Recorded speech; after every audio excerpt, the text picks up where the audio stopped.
Assalamualaikum warahmatullahi wabarakatuh. Bismillahirrahmanirrahim. Innal hamdalillah nahmaduhu wa nasta'inuhu wa nastaghfiruh wa na'udzu billahi min shururi anfusina wa sayyiati a'malina.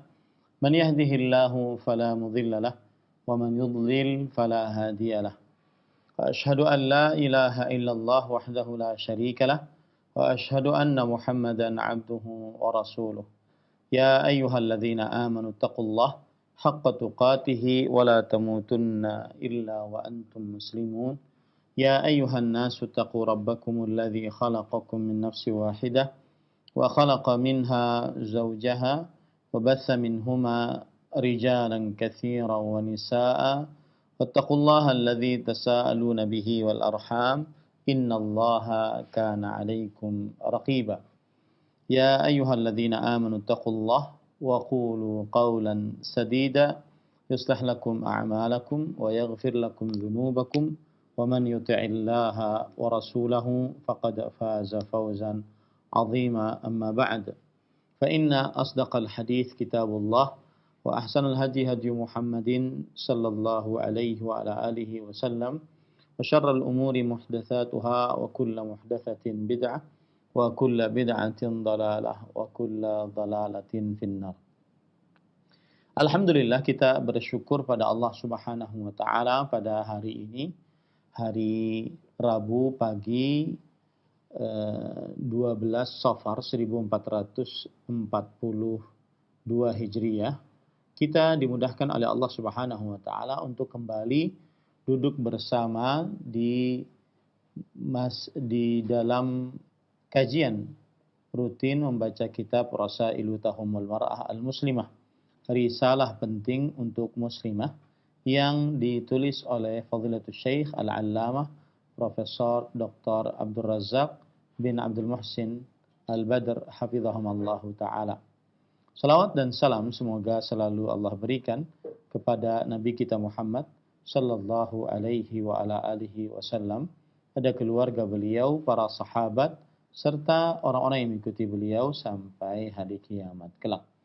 Dengan nama-nama Allah yang husna dan sifat-sifatnya yang mulia, kita berdoa, Allahumma inna nas'aluka ilman nafi'an wa rizqan tayyiban wa amalan mutaqabbala. Allahumma anfa'na bima 'allamtana wa 'allimna ma yanfa'una wa zidna ilma. Allahumma inna na'udzubika min ilmin la yanfa' wa min qalbin la yakhsha' wa min nafsin la tashba' wa min du'ain la yusma'. Allahumma amin. Ahibati hafizakumullah ta'ala. Masih kita di dalam Ar-Risalah Ats-Tsaniyah, risalah yang kedua dari 3 risalah yang disampaikan oleh Fadilatul Syekh Al-Allamah Profesor Dr. Abdul Razak bin Abdul Muhsin Al-Badr hafizahullahu ta'ala. Dan risalah yang kedua yaitu Mau'izatun Nisa, nasihat untuk wanita. Dan kita masih di dalam bab nasihah wa tahniah. Nasihah wa tahniah, yaitu nasihat dan ucapan selamat. Pada pertemuan sebelumnya kita sudah membaca apa yang dibawakan oleh penulis, bahwasanya Fadilatul Syekh Al-Allamah Profesor Dr. Abdul Razak bin Abdul Muhsin Al-Badr hafizahumullah ta'ala membawakan 3 hadis yang agung yang telah sahih dari Rasulullah sallallahu alaihi wasallam, yang mana semestinya seorang wanita muslimah untuk memperhatikan 3 hadis ini dengan sedalam-dalamnya dan juga berdiam pada apa saja yang terkandung dari hukum-hukum yang ada di dalam hadis ini. Hadisnya mungkin saya bacakan kembali, yaitu rawal Bukhari wa Muslim fi sahihaihima min hadithi Abi Sa'id al-Khudri radhiyallahu anhu qala kharaja Rasulullah sallallahu alaihi wasallam fi adha aw fitr ila al-musalla famarra 'ala an-nisa'i faqala ya ma'shara an-nisa'i tasaddaqna fa inni uritukunna akthara ahli an-nar faqulna bima ya Rasulullah قال تكثرن اللعنة وتكفرن العشيرة ما رأيت من ناقصات عقل ودين أذهب للب الرجل الحازم من إحداكن. Artinya, Diriwayatkan oleh Imam Bukhari dan Imam Muslim di dalam kitab sahih mereka berdua dari hadis sahabat Nabi Abu Sa'id Al-Khudri radhiyallahu anhu. Abu Sa'id Al-Khudri namanya Sa'ad bin Malik bin Sinan, terkenal dengan kunyahnya. Beliau berkata, Rasulullah sallallahu alaihi wasallam keluar pada hari raya Idul Adha atau hari raya Idul Fitri, pergi menuju musalla, yaitu lapangan yang luas. Lalu beliau melewati para perempuan.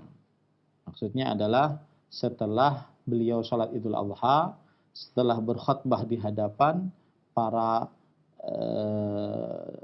jamaah laki-laki, para sahabat laki-laki, kemudian beliau mendatangi para jamaah perempuan. Lalu beliau berkata, "Wahai sekumpulan para wanita, bersedekahlah kalian. Karena sesungguhnya diperlihatkan kepadaku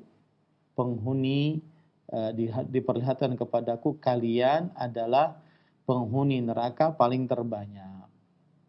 Kemudian para wanita tersebut bertanya, "Dengan apakah kami menjadi penghuni neraka yang paling terbanyak, wahai Rasulullah sallallahu alaihi wasallam?" Kemudian Rasulullah sallallahu alaihi wasallam menjawab, memperbanyak laknat dan kufur terhadap suami. Kemudian Rasulullah SAW bersabda, "Aku tidak pernah melihat orang-orang yang kurang akal dan agama lebih menghilangkan akal orang yang tegar di antara kalian dibandingkan para perempuan tersebut." Ahibati hafizakumullahu taala. Ini hadis yang pertama yang akan kita bahas nanti insyaallah taala. Kemudian hadis yang kedua, wa rawal Baihaqi fi kitabih Sunan an Abi Adzinata As-Sadafi radhiyallahu anhu anna Rasulullah sallallahu alaihi wasallam qala khairu nisaikum al-wadud al-walud al-muwatiyah al-muwasiyah idza taqaina Allah wa syarru nisaikum al-mutabarrijat al-mutakhayyilat wa hunnal munafiqat la yadkhulnal jannata minhunna illa mithlul ghurabil a'sam. Diriwayatkan oleh Imam Bukhari dalam kitabnya As-Sunan, yaitu As-Sunanul Kubra, dari Abu Adzinah radhiyallahu an As-Sadafi radhiyallahu an. Abu Adzinah As-Sadafi radhiyallahu an, bahwa Rasulullah sallallahu alaihi wasallam bersabda, sebaik-baik istri kalian adalah al-wadud.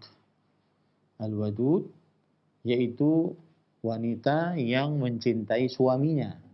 Al-walud, wanita yang banyak melahirkan anak. Al-muwatiyah, wanita yang memenuhi kemauan suaminya. Al-muwasiyah, wanita yang tenggang rasa terhadap keadaan suaminya. Idza taqainallah, jika mereka bertakwa kepada Allah. Dan seburuk-buruk istri kalian adalah wanita yang berdandan di hadapan laki-laki yang bukan mahramnya, memperlihatkan kecantikan wajah, kemolekan tubuh, kemudian kulit tubuh, atau memperlihatkan perhiasan, kemudian make up, ataupun baju yang menawan hati bagi laki-laki yang bukan mahramnya. Al-mutakhayyilat, wanita-wanita yang sombong, dan mereka adalah wanita-wanita yang munafik. Mereka tidak masuk ke dalam surga dari mereka kecuali seperti burung gagak yang al-a'sam, burung gagak yang hitam, paruhnya merah dan juga kakinya merah. Nanti saya akan tunjukkan gambarnya sehingga kita bisa memahaminya. Itu hadis yang kedua. Jadi nanti hadis-hadis ini kita akan jelaskan. Wa rawan Nasa'i fi Sunanil Kubra an Umarah ibni Khuzaimah ibni Thabit rahimahullah qala kunna ma'a Amr ibn al-As fi hajjin aw umrah falamma kunna bimarri dhahran idza nahnu bimra'atin fi haudajiha wadi'atan yadaha ala haudajiha falamma nazala dakhala asy-sya'ba wa dakhalna ma'ah faqala kunna ma'a Rasulillah sallallahu alaihi wasallam fi hadzal makan fa idza nahnu bighirbanin katsirin fiha ghurabun a'sam ahmarul minqari warrijlain faqala Rasulullah sallallahu alaihi wasallam la yadkhulul jannata minan nisa illa kaqadri hadzal ghurabi ma'a hadzal ghirban wa rawahu al-hakim fi mustadrakihi wa qala wadi'atun yadaha ala haudajiha fiha khawatim wa rawahu Abu Ya'la fi musnadihi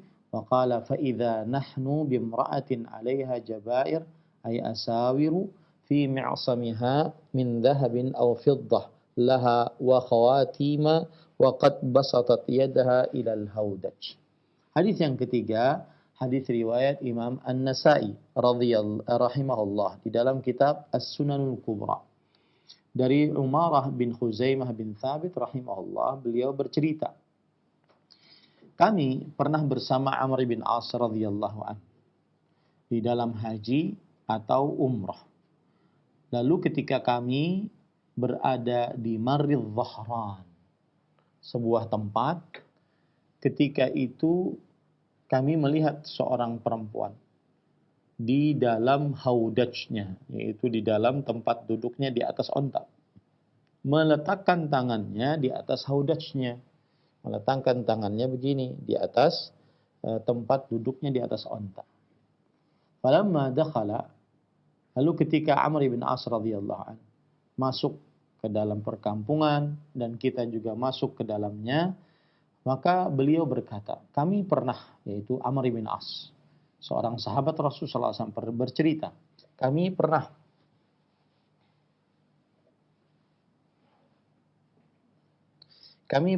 bersama Rasulullah Sallallahu Alaihi Wasallam di dalam tempat ini.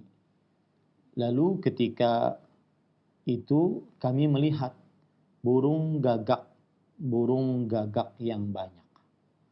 Di dalamnya ada burung gagak a'sam, yang mana paruhnya merah dan kedua kakinya merah. Ini saya tunjukkan saja sekarang ya.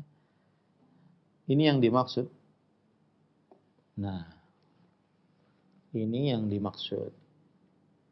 Ya. Ininya paruhnya merah, kemudian kakinya pun juga merah. Nah, ini gagak tidak banyak. Gagak hitam banyak, tetapi gagak yang seperti ini sedikit sekali. Nah, kemudian setelah itu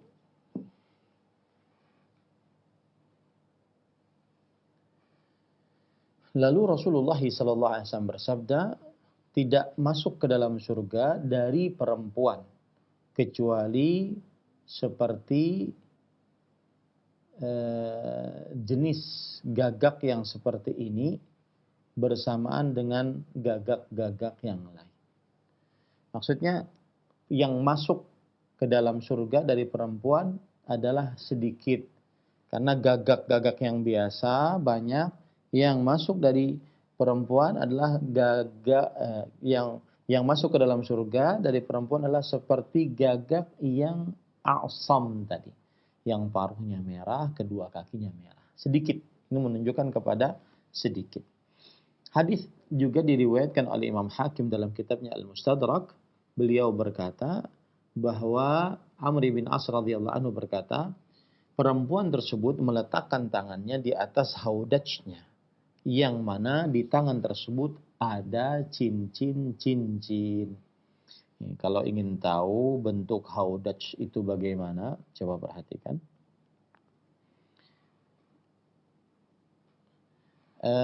Haudaj adalah tempat yang biasa dipakai oleh para perempuan, dan perempuan tersebut berada di atas onta. Ya. Saya carikan gambarnya yang lebih Pas.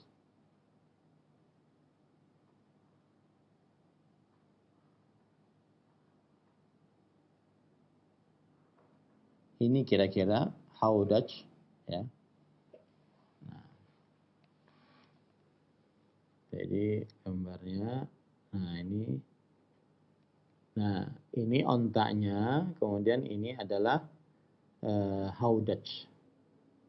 Begitu juga ini. Nah, ini ontanya, ini adalah haudaj. Jadi tempat duduk wanita ketika naik di atas onta. Nah, perempuan tersebut meletakkan tangannya di atas haudaj. Mungkin seperti ini. Sedangkan perempuan tersebut sedang memakai cincin. Nah, ini dia. Sedangkan perempuan tersebut sedang memakai cincin. Nah, ini yang menyebabkan Amr bin As radhiyallahu anhu menyebutkan hadis ini, yaitu berarti perempuan tersebut memperlihatkan cincinnya di hadapan laki-laki yang bukan mahram, dan berarti di situ adalah dia berdandan di hadapan laki-laki yang bukan mahram. Adapun riwayat dari Abu Ya'la dalam kitabnya Al-Musnad, maka disebutkan di situ, lalu kami melihat seorang perempuan yang memakai gelang-gelang di pergelangan tangannya, gelang emas, gelang perak, dan juga ada cincin-cincin. Kemudian tangannya sudah dia renggangkan di atas haudaj, di atas tempat duduk, di atas onta tadi. Intinya itulah 3 hadis yang disebutkan oleh penulis di sini. Taib. Sebelum kita baca apa yang disebutkan oleh penulis di sini, maka kita ingin memahami hadis ini. Disebutkan tadi hadis yang pertama bahwa Rasulullah SAW keluar di hari Idul Adha atau hari Idul Fitri ke lapangan untuk sholat ini, ya. Karena biasanya Nabi Muhammad SAW beliau meninggalkan Masjid Nabawi untuk mengerjakan sholat Idul Adha, sholat Idul Fitri di lapangan. Dan ini menunjukkan bahwa sunnah sholat di lapangan pada hari Idul Adha atau Idul Fitri. Meskipun masjid tersebut masjid istimewa, yaitu Masjidil Haram ataupun Masjid Nabawi. Akan tetapi untuk saat sekarang ini Masjid Nabawi, ya karena mungkin agak sulit untuk mengerjakan sholat di lapangan, maka akhirnya untuk di kota Madinah, Masjid Nabawi tetap dipakai untuk sholat Idul Adha, Idul Fitri. Dan berarti boleh untuk mengerjakan sholat Idul Adha, Idul Fitri. Tetapi lebih sunnah adalah mengerjakan sholat Idul Adha, Idul Fitri di lapangan. Kemudian setelah itu, lalu beliau melewati para perempuan. Sebagaimana sudah saya sebutkan tadi, apabila sholat Idul Adha, Idul Fitri, maka yang pertama kali dilakukan oleh Rasulullah SAW, Abu Bakar, Umar, adalah mengerjakan sholat Idul Adha atau Idul Fitri. Baru setelah itu berkhutbah. Nah, berkhutbahnya Nabi Muhammad SAW, beliau berkhutbah di hadapan para sahabat yang laki-laki. Nah, baru setelah berkhutbah di hadapan para sahabat yang laki-laki, beliau kemudian ke tempat para perempuan. Artinya mendekat ke tempat para perempuan, tidak bercampur, tetapi beliau mendekat. Kemudian setelah itu beliau menasihati para perempuan tersebut. Makanya para khatib Idul Fitri, Idul Adha, mereka sangat dianjurkan untuk melakukan nasihat pada khutbah yang kedua ataupun khutbah yang di bagian terakhir, itu nasihat kepada para perempuan mencontoh Rasulullah Sallallahu Alaihi Wasallam. Kemudian Rasulullah SAW bersabda, wahai para perempuan seluruhnya. Ma'syar ini adalah jumlah bilangan yang lebih dari 10. Ma'syar jumlah bilangan yang lebih dari 10. Kemudian Rasulullah SAW bersabda, wahai para perempuan seluruhnya, bersedekahlah. Di sini baik bersedekah yang wajib ataupun bersedekah yang sunnah. Maka para perempuan disunnahkan untuk memperbanyak sedekah. Ya. Mungkin timbul pertanyaan, bagaimana seorang perempuan bersedekah? Bagaimana seorang perempuan bersedekah padahal dia dapatkan nafkah dari suaminya? Maka jawabannya adalah seorang perempuan bisa bersedekah ketika dia mendapatkan harta dari pekerjaannya sendiri. Kalau seandainya dia bekerja sendiri. Yang kedua, dia mendapatkan harta dari warisan. Ataupun yang ketiga, dia mendapatkan harta dari mahar. Ataupun yang keempat, dia mendapatkan harta dari hadiah. Ya. Nah, kemudian juga perlu diperhatikan bahwa apabila seorang suami memberikan nafkah kepada istrinya, maka itu berarti adalah sudah hak milik istri uang tersebut. Ya, uang tersebut. Karena sudah berpindah kepemilikan dengan hadiah ataupun nafkah atau sedekah. Kemudian di sini fa inni uritukunna aktsara ahlin nar. Sesungguhnya aku diperlihatkan bahwa kalian wahai para perempuan adalah penghuni neraka paling terbanyak. Aktsaru ahlin nar. Uritukunna aktsaru ahlin atau aktsara ahlin nar. Diperlihatkan kepadaku kalian adalah penghuni neraka paling terbanyak. Nah, di sini ada masalah. Kita kupas beberapa masalah ya. Timbul pertanyaan.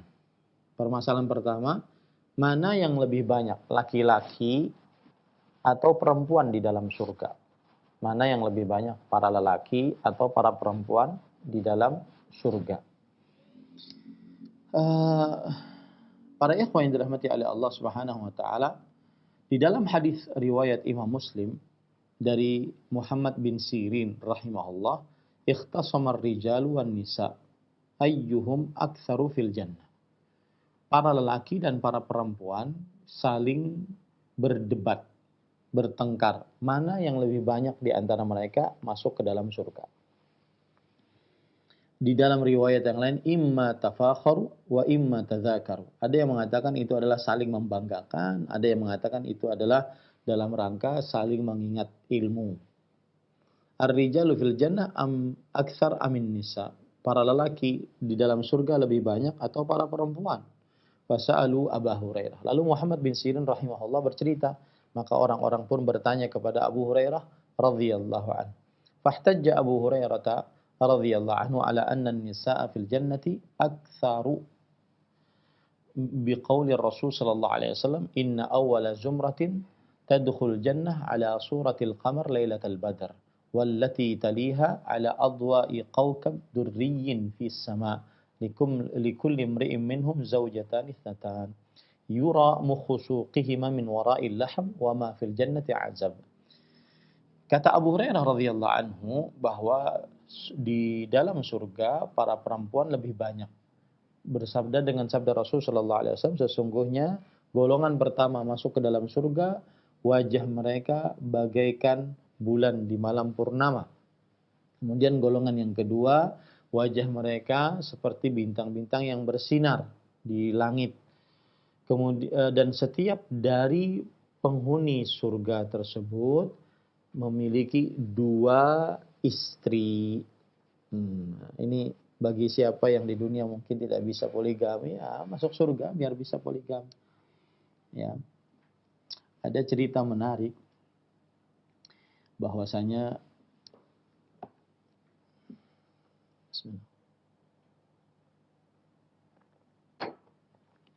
seorang perempuan bertanya kepada seorang syekh di Arab Saudi. Syekh, bolehkah saya berdoa kepada Allah agar saya dan suami saya masuk ke dalam surga? Kata Syekh, boleh. Dan itu baik. Kemudian bolehkah saya menambahkan doanya? Yaitu agar Allah Subhanahu wa taala tidak memberikan kepada suami saya bidadari. Syekh kemudian menjawab dengan jawaban yang menarik. Kata Syekh, kalian ini aneh. Ya. Tubtulina fid dunya wa tubtulina fil akhirati. Kaman kalian sudah menguji, menyiksa kami tidak bisa poligami di dunia. Bahkan sampai di akhirat pun tidak boleh kami poligami. Ini Para ikhwah yang dirahmati oleh Allah Subhanahu wa taala, tapi kita memahaminya itulah cinta seorang perempuan kepada suaminya. Tinggal suaminya dia berani atau tidak kepada istrinya untuk mengambil keputusan. Taib, kemudian kita lanjut. Nah, setiap dari para perempuan tersebut, setiap dari penghuni surga tersebut memiliki dua istri. Dua istri. Yang mana dilihat tulang sumsum atau sumsum dalam tulang dua istri tersebut dari balik daging. Dan tidak ada seorang sendirian, tiada seorang pun sendirian di dalam surga. Ini hadis diriwayatkan oleh Imam Muslim. Nah, hadis ini jelas menunjukkan bahwasanya para perempuan lebih banyak di dalam surga daripada laki-laki. Kenapa? Karena satu laki-laki istrinya dua. Satu laki-laki istrinya dua. Kemudian sebagian ada yang berpendapat lain bahwa laki-laki lebih banyak dibandingkan perempuan di dalam surga. Berdasarkan hadis yang kita baca tadi. Uritukunna aktsara ahlinna.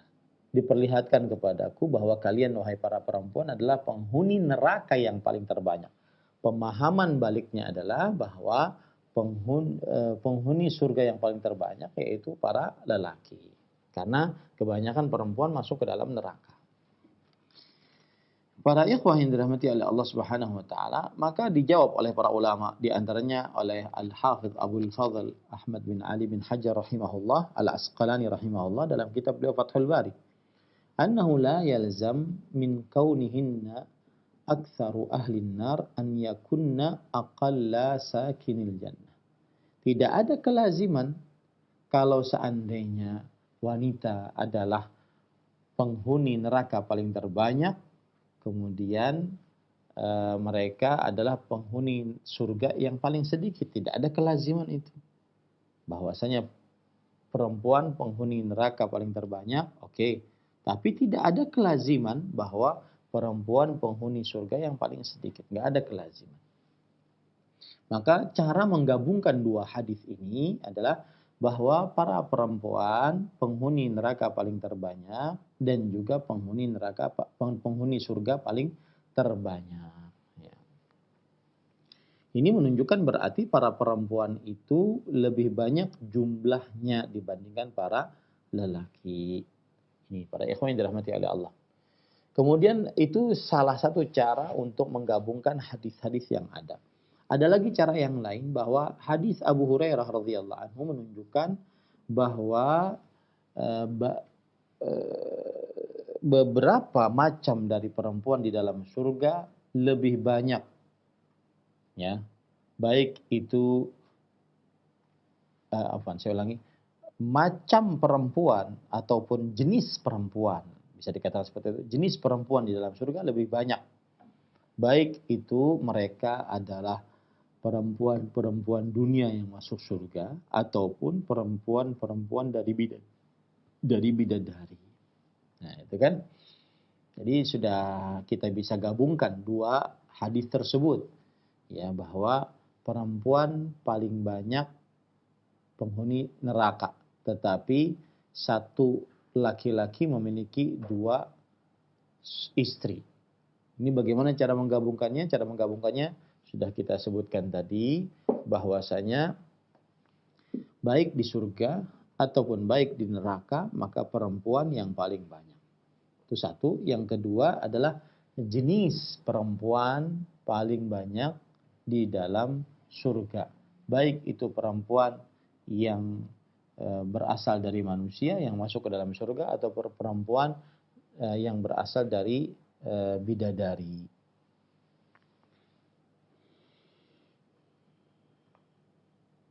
Nah,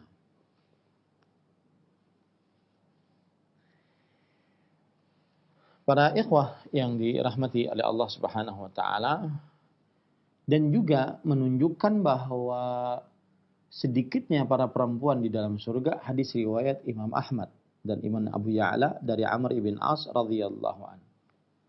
Yang sudah kita baca tadi, hadis yang ketiga, ya. Baik. Dan Imam Ibnu Qayyim Al-Jauziyah rahimahullah taala dalam kitab Hadil Arwah mengatakan, "Fa in kunna min nisa'id dunya fan nisa'u fid dunya aktsar minar rijal."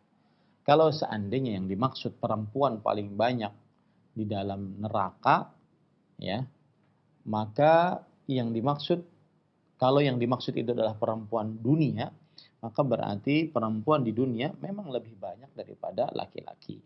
Wa in kunna minal huril 'ain lam yalzam an yakunna fid dunya aktsar.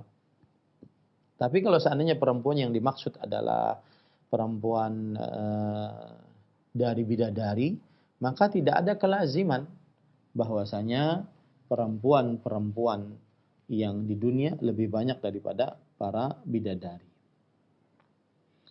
Kemudian wadh-dhahir annahunna minal huril 'ain, dan yang terlihat jelas dari hadis adalah bahwa yang dimaksud perempuan ini adalah dari bidadari, ya, dari bidadari. Hadis riwayat Imam Ahmad dari Abu Hurairah radhiyallahu anhu, Rasul sallallahu alaihi wasallam bersabda, "Lirrajuli min ahli jannah zawjatani minal huril 'ain, ala kulli wahidatin sab'una hullah, yura mukhu suqiha min wara'ith thiyab." Seorang lelaki dari penghuni surga memiliki dua istri dari bidadari. Lihat ya, dari bidadari. Jadi yang dimaksud bahwa di dalam surga itu banyak perempuan, perempuan yang dimaksud di sini adalah bidadari, ya. Di setiap seorang dari mereka memakai 70 perhiasan. Kemudian terlihat dari mereka sumsum pada tulangnya dari balik pakaiannya. Ini para ikhwan yang dirahmati oleh Allah Subhanahu wa taala. Yang jelas seperti itu bahwasanya perempuan meskipun dia penghuni neraka yang paling terbanyak berdasarkan hadis Rasul sallallahu alaihi wasallam, kemudian dia juga penghuni penghuni surga yang paling terbanyak berdasarkan hadis Rasul sallallahu alaihi wasallam. Kemudian juga yang berkaitan dengan banyak ini, bahwa ini menunjukkan para perempuan tersebut harus berhati-hati dari sikap dua, tukfirnal la'na wa takfurnal ashir, suka mencaci, melaknat, membenci, dan juga tidak berterima kasih kepada kebaikan suami. Nah,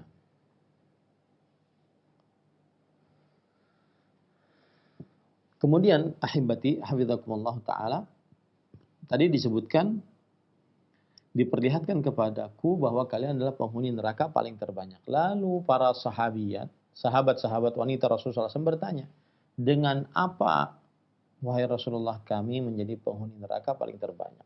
Kemudian Rasulullah SAW menjawab, tukthirnal la'na. Nah, kita bahas ini. Wa takfurnal ashira. Kalian para perempuan memperbanyak melaknat, dan kalian para perempuan tidak berterima kasih kepada al-ashir. Al-ashir yaitu suami yang menggaulinya, suami yang hidup bersama dengannya.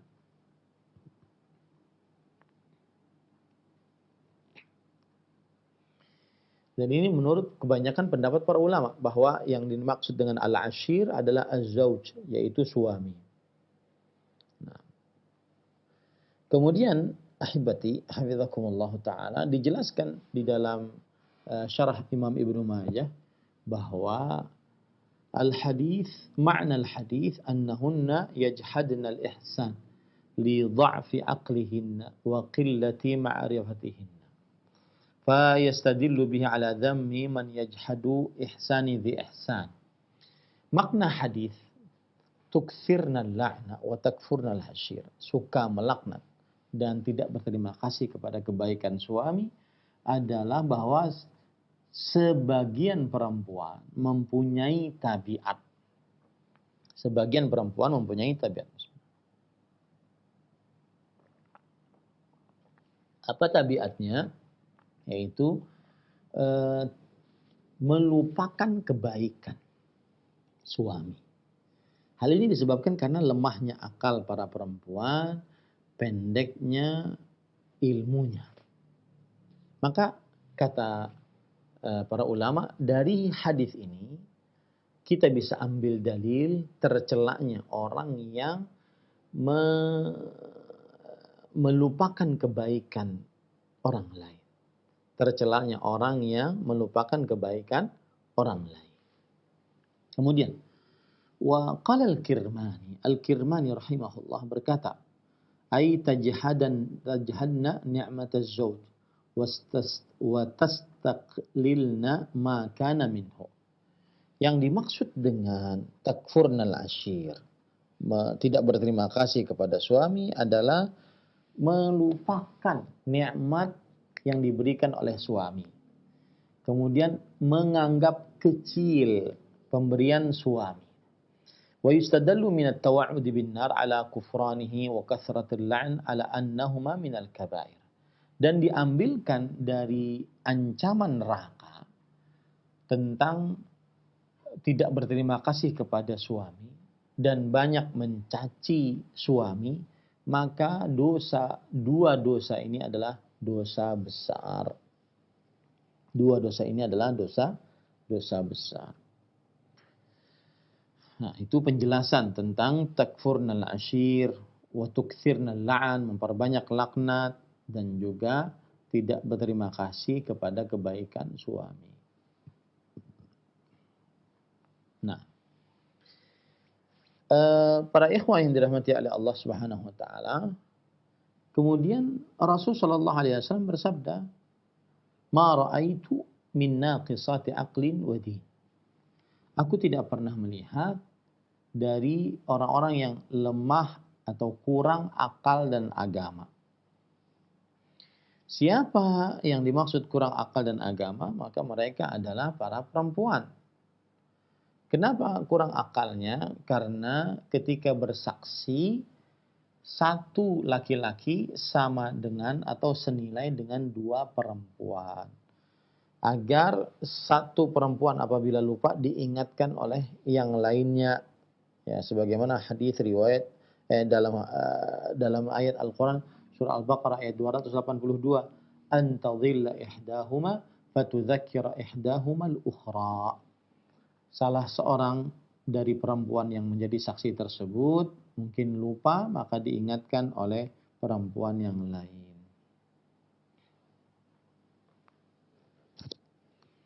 Dan keberadaan perempuan, kekurangan akal dan kekurangan agama, ini terutama kekurangan akal ya, ini berlaku umum baik saat haid ataupun saat tidak haid. Nah, adapun kekurangan agama maka dijelaskan oleh Imam An-Nawawi rahimahullah. Wa naqsud din qad yakunu ala wajhin ya'thamu bihi kaman taraka as-salata aw as-sawma aw ghairahuma min al-ibadatil wajibah alaihi bila uzur. Wa qad yakunu ala wajhin la ithma fihi kaman taraka al-jum'ata aw al-ghazwa aw ghaira dhalik mimma la yajibu alaihi bila uzur. Wa qad yakunu ala wajhin huwa mukallaf bihi ka tarkil haid was-salah was-shaum. Kata beliau, kekurangan agama di sini bisa dari sisi dia berdosa, bisa dari sisi dia tidak berdosa. Kekurangan agama dari sisi berdosa adalah seperti meninggalkan sholat, puasa, atau selain keduanya dari ibadah-ibadah yang wajib tanpa ada uzur, yaitu alasan yang disyariatkan dalam agama Islam. Tapi dia tinggalkan, ini berarti kekurangan agama. Dan kekurangan agama ada dari sisi yang tidak ada dosa di dalamnya. Seperti meninggalkan sholat Jumat bagi perempuan, meninggalkan berjihad di jalan Allah, maka ini tidak wajib bagi para perempuan, meskipun tidak ada uzur. Nah, Nah, ini para ikhwan yang dimaksud dengan kekurangan agama, ya, kekurangan agama. Lihat penjelasan yang menarik juga dari Al-Harawi. Yuridu biqaulihi wa yakfurna al-ashir az-zawj. Yang dimaksudkan di dalam hadis Rasul yakfurnal ashir, tidak berterima kasih kepada al-ashir. Al-ashir yang dimaksud di sini adalah suami. Summiya ashiran li'annahu yu'ashiruha wa ta'asharahu wa tu'ashiruhu. Kenapa suami dinamakan ashir? Ya, karena suami itu yu'ashir. Yu'ashir artinya bergaul dengan istri, dan istri bergaul dengan suami. Nah,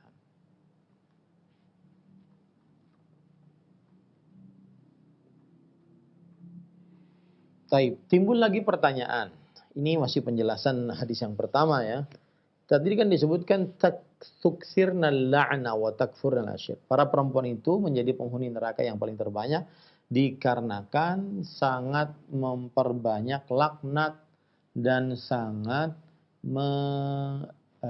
sering memperbanyak laknat dan tidak berterima kasih kepada kebaikan suami. Timbul pertanyaan, kenapa dikhususkan sifat ini untuk perempuan? Suka melaknat. Ya, kenapa dikhususkan suka melaknat khusus untuk perempuan? Padahal kan di dalam jenis laki-laki juga banyak orang yang suka melaknat. Apalagi di zaman sekarang yang lagi ramai kemarin di media sosial, ya.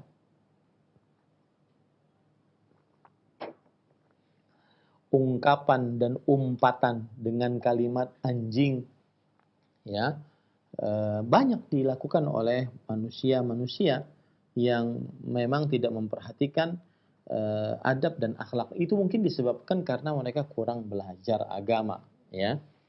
Nah, yang jadi pertanyaan sekarang, kenapa itu disebutkan dalam hadis Rasul Shallallahu Alaihi Wasallam bahwasanya yang paling banyak melaknat perempuan? Maka para ikhwah yang dirahmati oleh Allah Subhanahu wa taala, maksudnya adalah kata para ulama, innahu fi jinsin nisa akthar minhu fi jinsir rijal. Bahwa ucapan melaknat, mencaci, menghina di dalam jenis para perempuan lebih banyak dibandingkan jenis para lelaki. Ya, dibandingkan jenis para lelaki. Hatta sara al-la'nu wa ka'annahu 'adatan lin-nisa. Sampai kadang-kadang melaknat, mencaci itu sudah seperti kebiasaan bagi para perempuan. Nah, kemudian, jadi itu sudah terjawab ya, bahwa kenapa dikhususkan perempuan melaknat, padahal kan laki-laki juga banyak yang melaknat. Maka kita katakan maksudnya adalah jenis perempuan lebih banyak melaknat dibandingkan jenis lelaki. Kemudian di sini lafaz laknat, ya kan, tukthirna la'na, memperbanyak laknat, ya. Maka para ikhwan yang dirahmati oleh Allah, yang dimaksud di sini bukan hanya sekedar mencaci, melaknat, terlaknat kamu, enggak. Tetapi yang dimaksud juga asab, yaitu menghina, wasyatam, mengolok-ngolok, waddu'a wal kalamul qabih, dan berdoa untuk perbuatan yang buruk, kemudian perkataan-perkataan yang buruk. Ya, jadi laknat yang dimaksud di sini bukan hanya sekedar melaknat, saya laknat kamu. Nah, tidak, tetapi maksudnya adalah yaitu mencaci, menghina, mendoakan yang buruk, dan berkata-kata kotor.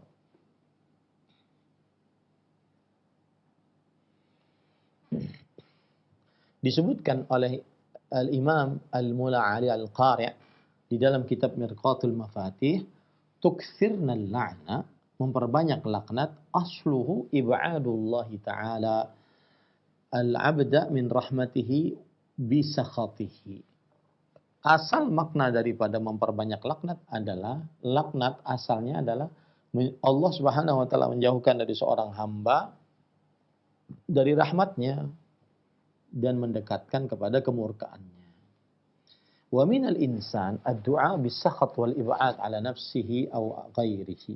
Dan memang benar ini terjadi bahwa Ada manusia sangat sering mendoakan keburukan untuk dirinya ataupun orang lain.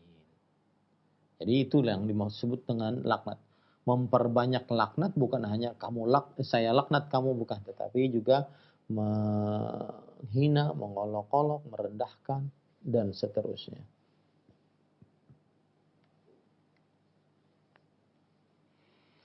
Kemudian Imam Al-Qurtubi menjelaskan, tukthirna al-la'na wa takfurna al-ashir. Kata Imam Al-Qurtubi di dalam kitab Al-Mufhim lima ashkala min Sahih Muslim, yadurul la'nu ala alsinatihinna kathiran liman la yajuzu la'nuhu. Bahwa ucapan laknat sering keluar dari mulut para perempuan, ya, diberikan kepada orang yang tidak boleh dilaknat. Nah, kemudian kana hadza kana 'adatan jariyah fi nisa'il Arab, kata Imam Al-Qurtubi, dan ini seakan-akan memang sudah kebiasaan para perempuan di tengah-tengah perempuan Arab. Kama qad ghalabat ba'da dzalika 'ala nisa'i war rijal. Maka kemudian akhirnya banyak juga para laki dan para perempuan suka melaknat. Hatta innahum idza istahsanu syai'an rubbama la'an. Bahkan sebagian dari orang-orang itu kalau menganggap, oh ini air putih enak, ya, ini tidak boleh, ya. Jadi mengungkap ini, subhanallah, sudah dijelaskan oleh para ulama dari mulai abad ke-7 Hijriah, ya. Oleh Imam Al-Qurtubi, coba bayangkan. Mereka kadang takjub dengan sesuatu dengan melaknat. Ini kue enak banget gitu. Kemudian mengucapkan perkataan buruk gitu. Padahal itu menunjukkan kepada sebuah perkataan yang menunjukkan kue itu enak gitu. Misalkan ini kue enak banget. Banget nih kuenya. Ini tidak boleh, ini sudah, subhanallah, ini sudah dijelaskan oleh Imam Al-Qurtubi ternyata. Hatta innahum idza istahsanu syai'an rubbama la'anu. Sampai kadang-kadang mereka apabila menganggap sesuatu baik, mereka melaknat sesuatu tersebut. Fayaqulun ma asy'arah la'anahullah. Artinya misalkan, alangkah bagusnya rambutnya, Allah melaknatnya. Subhanallah. Alangkah bagusnya rambutnya, Allah melaknatnya. Ini kan banyak yang seperti itu di zaman sekarang. Itu tetap tidak boleh, para ikhwah. Tidak boleh. Kalau seandainya itu ada adat kebiasaan di beberapa daerah, maka adat kebiasaan asal hukumnya mubah, akan tetapi dia menjadi haram apabila bertentangan dengan syariat. Dan ucapan kata-kata kemudian dengan berbagai macam yang semisal dengannya, ucapan untuk mengumpat ataupun dalam perkataan-perkataan yang menunjukkan kepada takjub, tidak boleh. Orang mukmin tidak boleh berkata kasar, kotor. Tidak boleh. Para ikhwan yang dirahmati oleh Allah Subhanahu wa taala. Ini penjelasan-penjelasan, ya. Nah.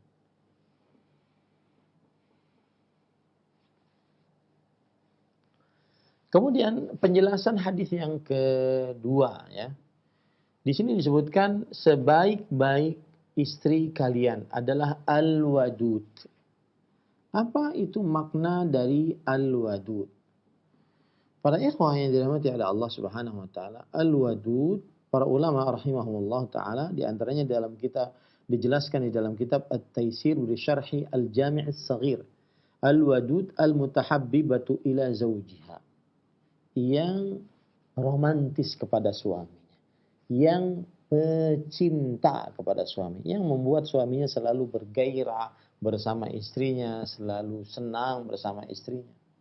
Ya, al-muwasiyah, al-muwatiyah, al-muwafiqah lizauj. Al-muwasiyah tenggang rasa. Ya, kemudian al-muwatiyah, al-muwafiqah lizauj, al-muti'ah, yaitu yang taat kepada suami apabila suami mengajaknya untuk dilayani. Nah, ini maksudnya. Kemudian idza taqainallah, Maksudnya idza taqainallah adalah jika kalian bertakwa kepada Allah, wahai para perempuan, yaitu jika kalian takut kepada Allah. Kemudian kalian mentaati Allah Subhanahu wa taala. Itulah sebaik-baik perempuan. Kemudian seburuk-buruk perempuan adalah al-mutabarrijat. Mutabarrijat yaitu wanita-wanita yang memperlihatkan perhiasannya di hadapan laki-laki yang bukan mahramnya. Saya sering mengatakan nih, perhiasan perempuan itu ada dua, yang nempel pada tubuh atau yang berpisah dengan tubuh. Yang nempel pada tubuh wajahnya. Ya, ini tidak boleh diperlihatkan kecantikan wajah di hadapan laki-laki yang bukan mahramnya. Kemudian juga bentuk tubuhnya tidak boleh diperlihatkan di hadapan laki-laki yang bukan mahramnya. Kemudian juga warna kulitnya tidak boleh diperlihatkan di hadapan laki-laki yang bukan mahramnya. Nah, yang berpisah dari tubuh diantaranya adalah make up-nya. Ini berpisah dari tubuh, maka tidak diperbolehkan untuk memperlihatkan wajah yang sudah bermake up. Kemudian perhiasannya, yaitu seperti anting, kalung, cincin hidung, kemudian gelang, cincin, gelang tangan, gelang kaki. Kemudian juga diantaranya adalah pakaiannya. Bahkan sampai kepada jilbab atau cadarnya kalau seandainya terlalu menawan. Maka ini dijauhi. Al-mutakhayyilat, al-mu'jabat, al-mutakabbirah. Wanita-wanita yang ujub, merasa memiliki lebih dibandingkan orang lain. Akhirnya menyombongkan diri. Ini namanya mutakhayyilat. Dan mereka adalah wanita-wanita yang munafik. Maksudnya persis seperti orang-orang munafik. Tidak masuk ke dalam surga dari mereka kecuali seperti al-ghurab al-a'sam. Burung gagak al-a'sam. Al-a'sam adalah yaitu ahmarul minqar warijlain. Apa namanya ini? Paruhnya merah dan juga kedua kakinya merah, dan itu jarang didapati di tengah-tengah para gagak. Biasanya kan putih, kemudian kakinya juga putih, ya.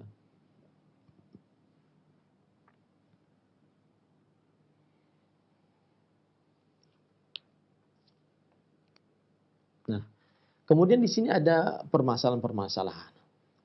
Tadi disebutkan kan al-wadud, al-walud. Wanita sebaik-baik istri adalah yang banyak melahirkan anak. Permasalahan pertama adalah dari mana kita tahu bahwa istri ini banyak melahirkan anak kelak?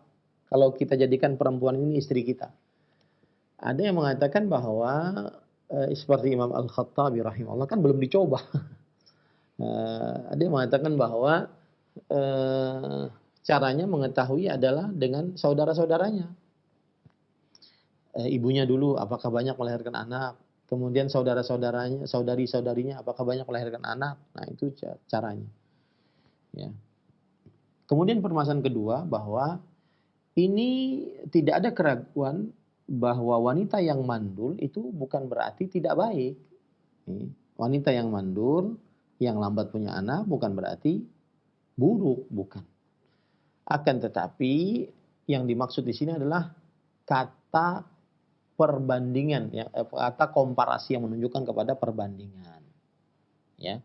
Artinya kalau seandainya ada wanita mandul itu bertakwa kepada Allah, maka dia adalah menjadi wanita yang mulia. Tidak mentaati suami, kemudian tidak bertabarruj, ya, tidak merasa sombong, ujub dengan keadaan dirinya, maka ini yang utama meskipun dia mandul. Tetapi lebih utama lagi kalau dia punya banyak anak, ya, seperti itu. Itu ada beberapa permasalahan.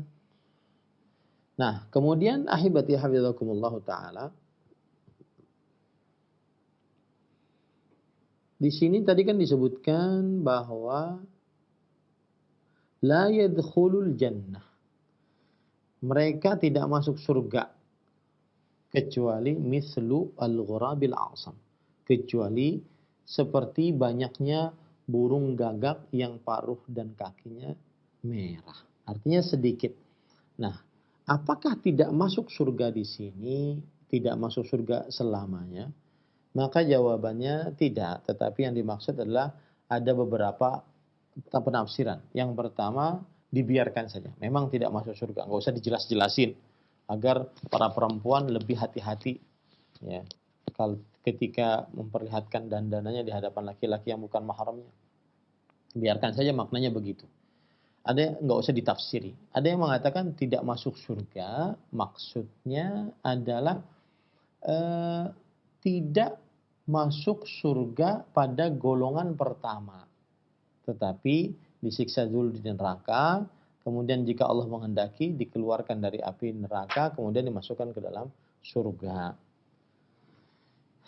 Pendapat yang ketiga, tidak masuk surga adalah apabila ada wanita-wanita yang menghalalkan apa yang Allah haramkan. Tabarruj, memperlihatkan perhiasan diharamkan oleh Allah, lalu dia menghalalkan, maka ini yang memang benar-benar tidak masuk ke dalam surga. Wallahu a'lam. Nah. Hadis yang ketiga hampir sama ya. Hadis yang ketiga hampir sama. Cuma tadi ada penyebutan bahwa perempuan tersebut memperlihatkan cincinnya, gelang-gelangnya, sehingga dia penyebab para perempuan akhirnya masuk ke dalam nerakanya Allah Subhanahu wa taala dan tidak masuk ke dalam surga kecuali mislul qurabil asam, kecuali jumlah yang sedikit, seperti sedikitnya gagak berparuh dan berkaki merah. Nah, ini penjelasan dari 3 hadis tersebut. Insya Allah kita lanjutkan nanti pada pertemuan yang akan datang apa yang disebutkan oleh penulis di sini. Wallahu alam wa sallallahu nabiyana Muhammad walhamdulillahirabbil alamin. Wassalamualaikum warahmatullahi wabarakatuh. Waalaikumsalam warahmatullahi wabarakatuh. Jazakallahu khairan Ustaz. Barakallahu fikum. Terima kasih atas bimbingan dan pelajaran yang telah disampaikan kepada kami di kesempatan Rabu pagi hari ini. Kita memohon kepada Allah untuk dimudahkan di setiap mengikuti pelajaran ini, supaya faedah-faedahnya bisa kita amalkan dalam ketaatan kepada Allah Subhanahu wa Ta'ala. Ikhwatal Islam, kini saatnya bagi Anda yang ingin bertanya seputar pembahasan ini, langsung Anda sampaikan. Halo. Halo, Assalamualaikum warahmatullahi wabarakatuh. Waalaikumsalam, Bu. Dengan siapa di mana ini? Dengan hamba Allah di Riau. Silahkan Ibu, pertanyaan langsung. Ya, terima kasih. Ini Ustadz, seseorang yang ketika sedang marah, akan tapi dia mengucapkan Subhanallah, tapi Subhanallah itu ucapannya karena dia marah. Apakah ucapan seperti ini dibolehkan atau salah? Terima kasih. Assalamualaikum warahmatullahi wabarakatuh. Waalaikumsalam warahmatullahi wabarakatuh. Bismillah walhamdulillah wassalatu wassalamu ala rasulillah wa ala alihi wa sahbihi wa man wala. Para ikhwan yang dirahmati oleh Allah Subhanahu wa taala, kalau ada orang mengucapkan subhanallah saat dia merasa takjub dengan sesuatu, maka ini tidak mengapa insyaallah taala. Karena ini sudah terbiasa di lisan-lisan para salafus saleh dari para sahabat Nabi radhiyallahu anhum dan juga orang-orang setelah mereka sampai hari ini. Bahkan telah terdapat di dalam beberapa hadis yang sahih sampai kepada Nabi Muhammad sallallahu alaihi wasallam, di antaranya ketika Nabi Muhammad sallallahu alaihi wasallam membantah atas apa yang terjadi pada surat kepada Heraklius. Ya. Di situ disebutkan bahwa tad'uni ila jannatin arduha as-samawati wal ard fa aina an-nar idzan. Kata Heraklius, kamu mengajak aku kepada surga yang luasnya seluas langit dan bumi. Lalu neraka di mana? Maka Rasulullah SAW menjawab, ya subhanallah, idza ja'al lail fa aina an-nahar. Wa maha suci Allah, kalau datang malam, di manakah siang? Ini disebutkan di dalam riwayat Musnad Abu Ya'la. Ini menunjukkan bahwa ucapan subhanallah saat takjub diperbolehkan. Dan begitu juga perkataan Aisyah radhiyallahu anha. Di dalam beberapa riwayat, ini ucapan takjub dalam keadaan marah ya, maksudnya dalam keadaan mengingkari, ini diperbolehkan. Dan juga di dalam perkataan Aisyah radhiyallahu anha. Beliau bertanya, "Ya Rasulullah, kaifa atatahharu biha?" Bagaimana aku bersuci dengannya? Kemudian Aisyah radhiyallahu anha berkata, "Faqultu laha ana ya subhanallah tattabi'ina atharad dam." Ada seorang perempuan bertanya kepada Rasul sallallahu alaihi wasallam tentang bagaimana cara membersihkan kemaluan. Kata Rasul sallallahu alaihi wasallam begini, yaitu dengan kain. Dan Rasul SAW tidak mau berkata yang kotor. Kemudian Aisyah radhiyallahu anha yang paham langsung mengatakan, "Ya subhanallah, wahai maha suci Allah, tattabi'ina atharad dam." Kamu itu perhatikan bekas-bekas darah dengan kain tersebut. Ini hadis riwayat Imam At-Tayalisi dalam kitabnya Al-Musnad. Jadi ini juga menunjukkan bahwa boleh mengucapkan subhanallah saat dalam keadaan takjub yang menunjukkan kepada amarah. Begitu juga perkataan Umar bin Khattab radhiyallahu anhu kepada Sawad bin Qarib. Ketika Umar bin Khattab marah, beliau berkata, "Fa anta ala ma kunta alaihi min kahanatik." Faqala Umar, "Ya subhanallah, wallahi ma kunna alaihi min asyirk a'zam min kahanatik." Yang artinya, apakah engkau masih bermain sihir? Kemudian Umar berkata, "Maha suci Allah. Demi Allah, kami dahulu melakukan kesyirikan yang lebih besar daripada sihir yang kamu lakukan ini." Hadis riwayat Imam At-Tabarani dalam kitabnya Al-Mu'jamul Kabir. Ini menunjukkan bahwa ucapan subhanallah saat dalam keadaan marah maka diperbolehkan terkadang. Memang ucapan subhanallah adalah ucapan untuk mensucikan Allah dari hal-hal yang kotor, ya, dari hal-hal yang kotor. Dan para ulama rahimahumullah taala menjelaskan bahwasanya subhanallah ya bisa diucapkan dalam keadaan yang menunjukkan bahwa kita melihat keagungan Allah Subhanahu wa taala. Ketika melihat misalkan gedung yang sangat tinggi, langit yang sangat tinggi, gunung yang sangat indah, lautan, maka kita ucapkan subhanallah. Ya, mensucikan Allah Subhanahu wa taala. Mengagungkan Allah Subhanahu wa taala dengan ucapan subhanallah. Tapi bisa juga tadi ucapan subhanallah digunakan saat marah untuk sesuatu yang memang perlu marah. Dan juga ucapan subhanallah bisa diucapkan saat mensucikan Allah dari hal-hal yang rendah. Seperti misalkan subhanallah ya amma yusyrikun. Maha suci Allah dari apa yang telah mereka syirikkan. Wallahu a'lam. Naam. Waalaikumsalam Ustaz. Terima kasih atas jawaban dan nasihat yang bermanfaat. Berikutnya kami angkat kembali. Silahkan pemirsa yang ingin bertanya langsung. Halo. Halo, Assalamualaikum. Waalaikumsalam warahmatullahi. Dengan siapa ini Bu? Di mana? Dengan hamba Allah. Begini Pak Ustadz, tolong, saya masih bingung tentang perempuan suci dari haid, begitu Pak Ustadz. Saya pernah dengar ceramahnya Pak Ustadz bahwa keluarnya lendir putih sama mengeringnya kemaluan. Di saat akhir-akhir haid Pak Ustadz, saya itu sulit sekali mendapatkan lendir putih.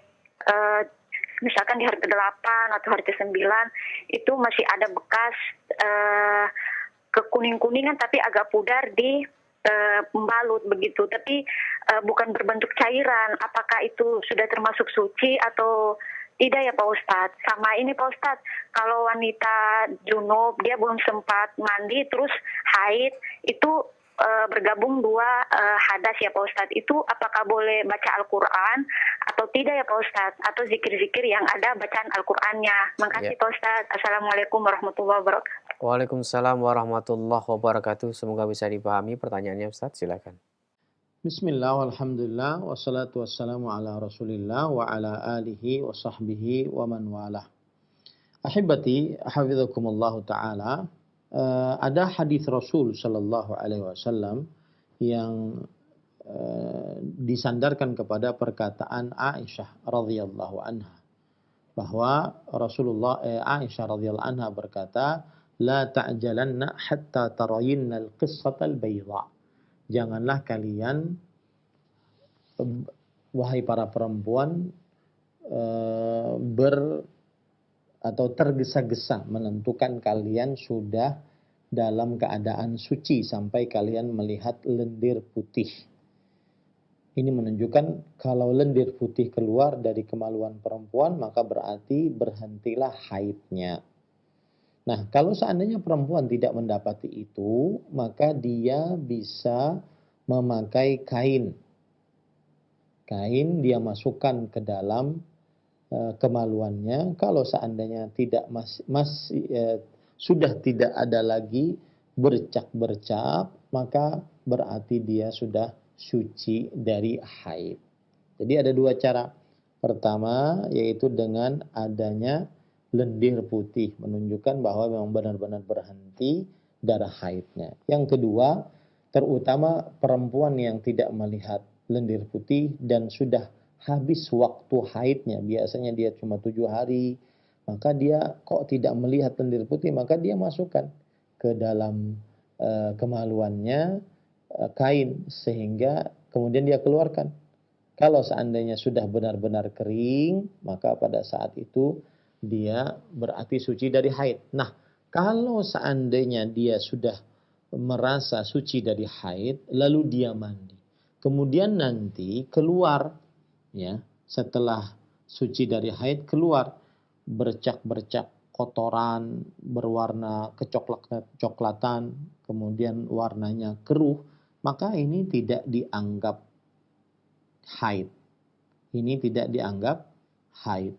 Hal ini berdasarkan hadis riwayat Bukhari dari Ummu Athiyah radhiyallahu anha.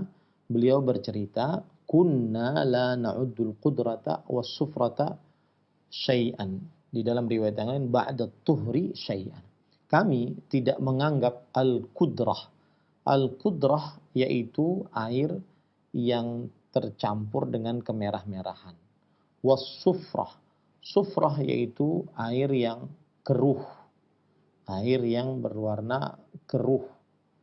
Nah, kata Ummu Atiyah, seorang sahabat wanita di zaman Rasulullah SAW, kami tidak menganggap al-qudrah dan sufrah setelah suci apa-apa. Artinya kami tidak anggap itu air yang keluar, bercak-bercak yang keluar, kemudian air yang seperti keruh itu keluar dari kemaluan kami tidak anggap. Kalau kami sudah suci, itu berarti adalah istihadah. Itu berarti adalah istihadah. Beda hal kalau seandainya keluarnya sebelum waktu suci.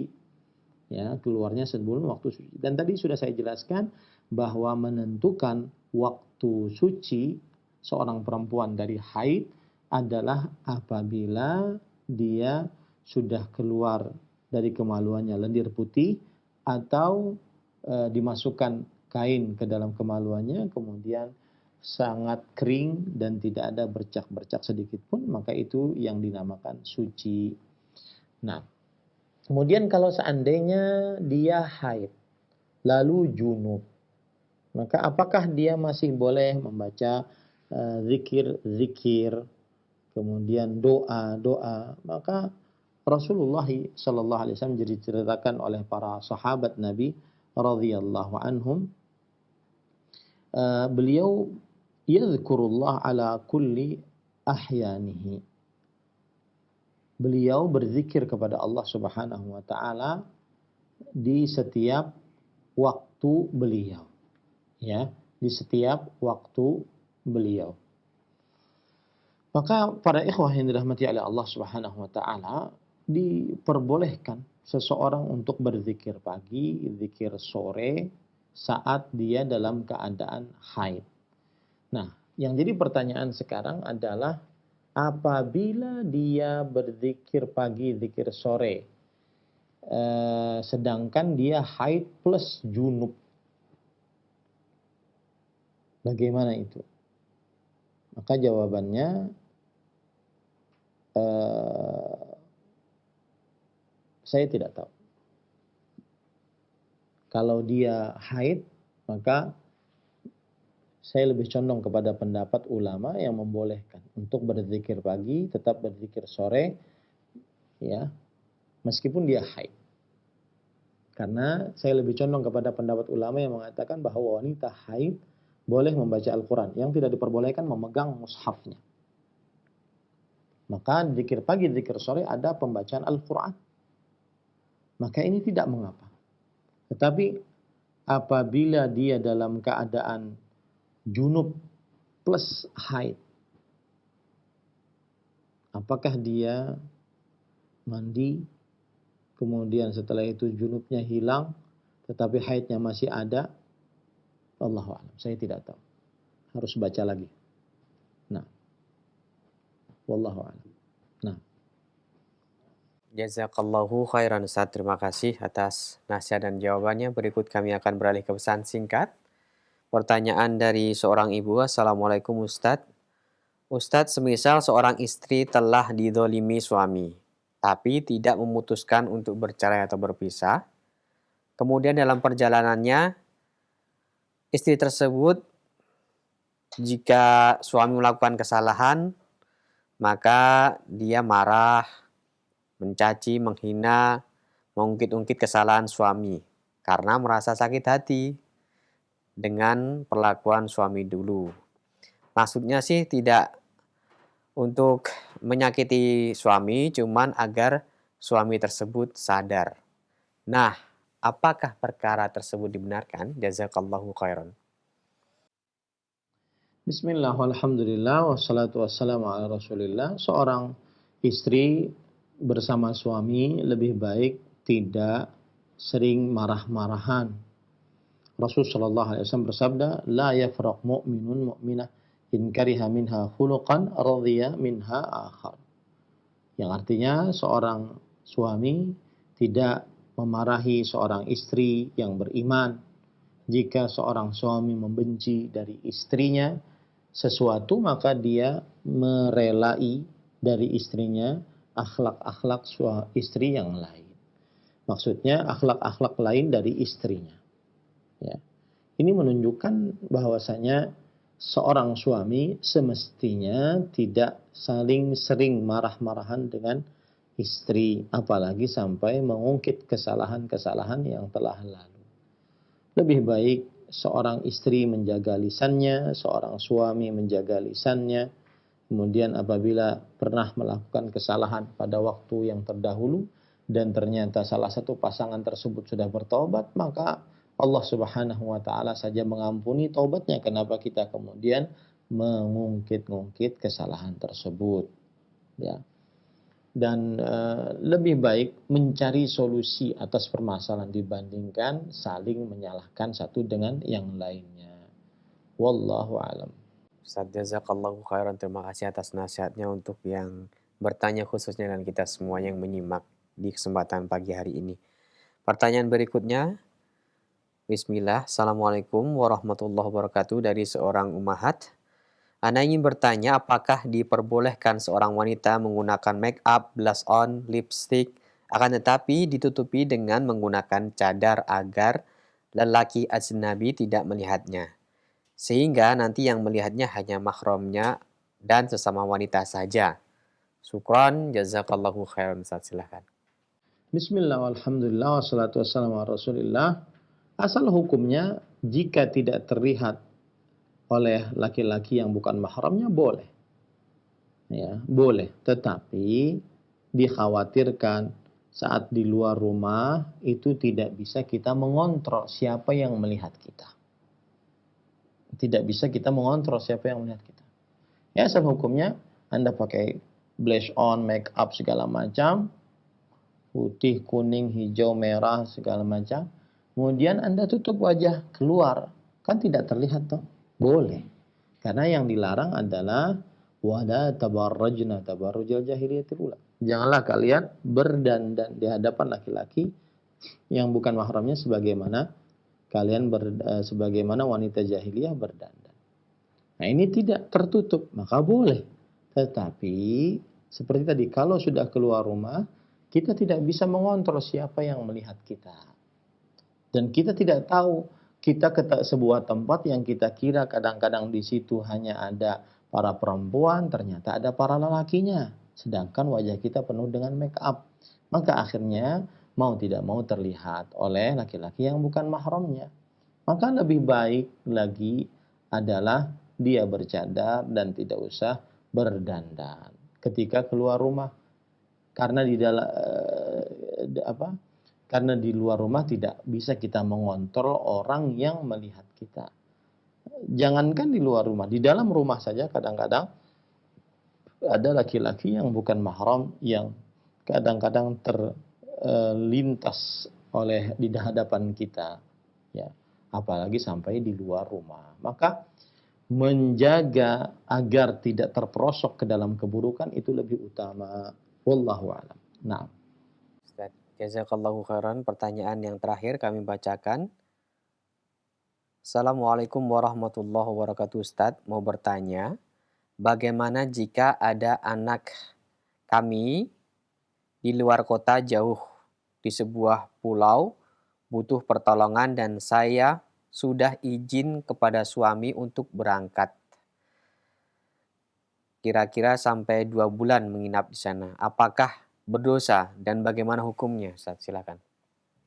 bismillah, alhamdulillah, wassalatu wassalamu ala rasulillah. Asal hukumnya haram seorang perempuan bersafar tanpa mahram.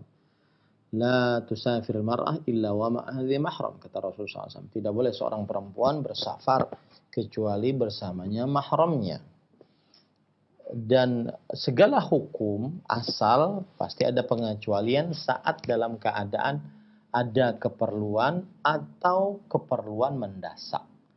Keperluan dalam bahasa Arab hajat atau keperluan mendesak yaitu dalam bahasa Arab darurat. Nah, yang jadi masalah di sini adalah keperluan atau keperluan mendesaknya apa? Yang jadi pertimbangan apabila anak di sana misalkan dia mati kalau kita tidak datangi. Ya, mati anaknya, tidak ada yang ngurus.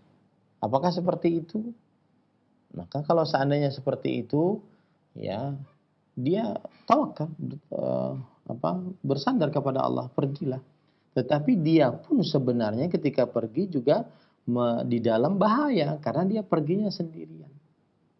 Maka saya nasihatkan, ya, untuk solusinya adalah si perempuan ini mencari mahramnya. Tidak mesti suami.